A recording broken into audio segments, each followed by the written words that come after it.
皆さんこんにちは、村田治です。今日はですねこちらを書いていきたいと思います。資料はこちらです。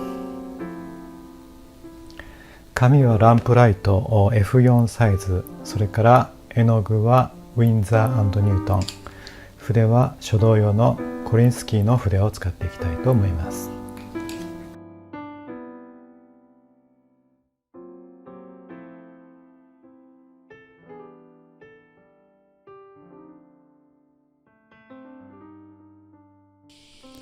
大阪はですね、僕が学生時代4年間過ごした町ですので、とても懐かしいんですけれども、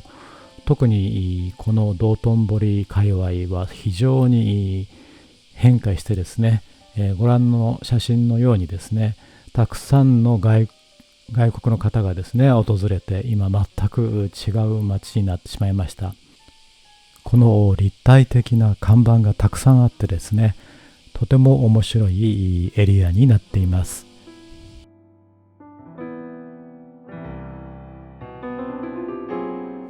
はい、それでは乾かしました。で、人物をちょっと線画っぽく描いてみたいと思います。普段ね、線画で輪郭を取ってってあまりしないんですけど、特にこの小筆ですねを使って、黒で、実際にはニュートラルグレーですが、輪郭を取って今人物を描いています。実はですね、なんかドラマで、テレビのドラマで葛飾北斎の娘の番組をやっていまして、ちょっと北斎の絵を見て影響されて、こんな描き方をしているということになります。遊んでるわけなんですけれども、普段と違うね、描き方をするのも面白いので試していますが、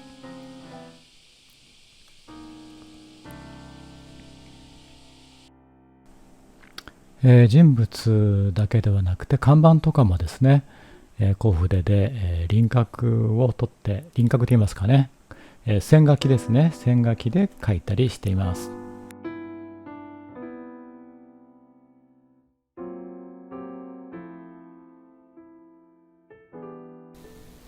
それでは引き続きやっていきたいと思います。ちょっと日をまたぎました。ところどころ描きながら喋っている音声も入れています。ちょっといろいろ忙しいことやることがたくさんありましてですね、ゆっくり日をまたいで描いています。これ、2日目ですかね。ですので、描く時の気分もね変わってしまうんですよね。で、最初線画と思っていたんですけれども、やっぱりなんかつまらなくて線をまた潰して塗ってしまいました。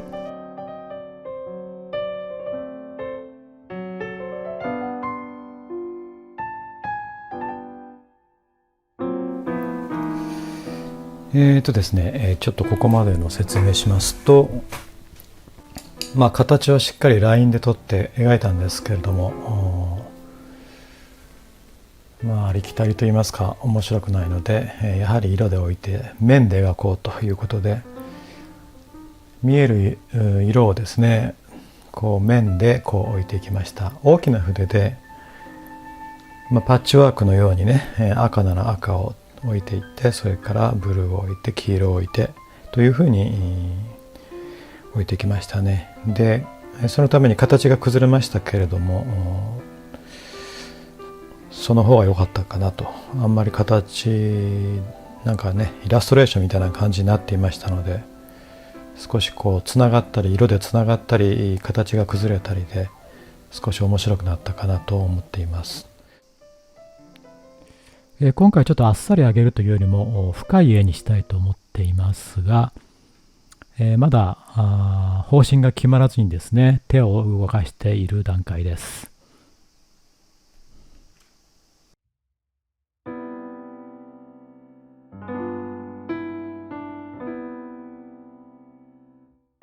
ちょっとガッシュをね、ここにあるのがホルベインの、ガッシュなんですが、これをちょっと使ってみたいと思います。ガッシュはホルベイの12色セットですが、実際に使うのは白、それから黄色、そして赤ぐらいでしょうかね。少し黒を混ぜるかもしれませんが、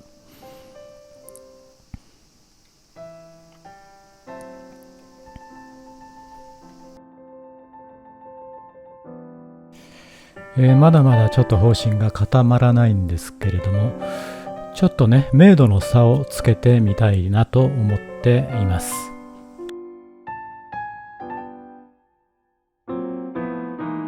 特にこの左側を少し暗くすることによって逆にこっちの明るいところを目立たせたいなと思っていますが、どうでしょうか。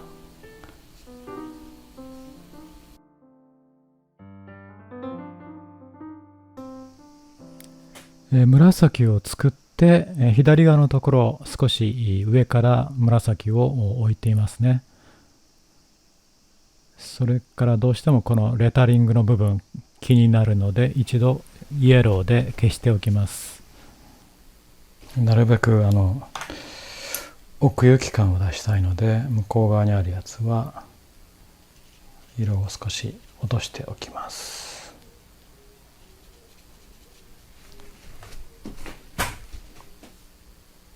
少しだけ、存在感というかリアリティというか出てきたかなっていう感じしますね。遠近感がちょっと出てきたので、あくまでもこう左の上からのね、光をこう描きたいですね。ここが強すぎたね。この写真撮影した日はほとんど曇りでですね、かろうじて少し光が出たという瞬間に撮った、写真ですのでね、もう少し光が強いと描きやすいんですけど、影がね強いとその辺をちょっと光をですね、これから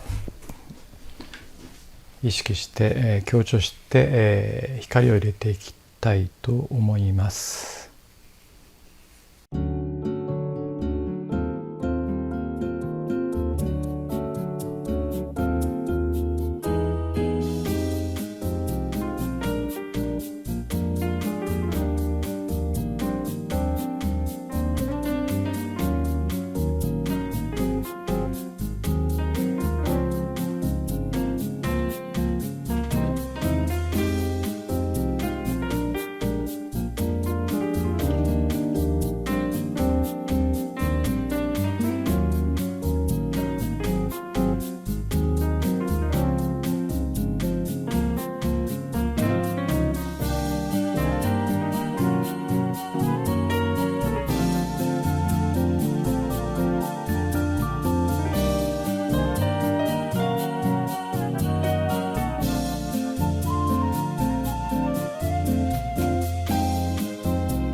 実はここでまた日を改めていますが、ちょっと色をですね統一しようと思って、試しています。この赤とそれから赤の下に暗い部分がありますが、そこはブルーをもう少し強調してみようと思っています。ブルーですね。それをですから上にかけて、全体的に影の部分青っぽくしました。それから人物のところですね、先ほどもう少しいろいろな色が青とかいろいろあったんですけども、その辺も色を赤とブルーに統一したかったので、黒く小さい人物ですが塗りました。左側の上の方の赤、それから影のブルーですね、その2色を少し強調して、色に統一感を与えてみようと思いました。それからですね、ここの左側の人物3人いるんですが、資料の方でですね、見ていただいたら分かると思いますが、実は乳母車が非常に煩雑だったので乳母車を消しました。そうしてもう一度全体影のところライトをつけて光を表しました。左側の手前の3人の人物のところ少しですね、形も変えています。ちょっとミステリアスな雰囲気の服装にしました。そうしてレタリングのところもう少し丁寧に描き直して、また赤を強調したかったので少しガッシュの赤も上からかけています。それからこの影の中の人物ですが、ちょっとハイライトというんですかね、輪郭に白を置いて、シンプルにしました。でここの街灯ですね、もう少しリアルに描くことにしました。でもう一つ大事なことなんですけれども、後半になってきてこの2人の人物ですね、真ん中の黄色いコートと男性、これ、ヨーロッパか白人の方なんですが、この2人を主人公というふうに持ってこようと思いました。そのため、この主人公の2人はしっかり描いてですね、他の方はだいたいこう暗い色にして目立たないようにしました。主人公を決めて、それから色も絞って、絵を完成に近づけました。そして、最後にこれが出来上がりです。こちらが資料写真でしたね。だいぶ混乱していますが、資料写真はこちらのようにしました。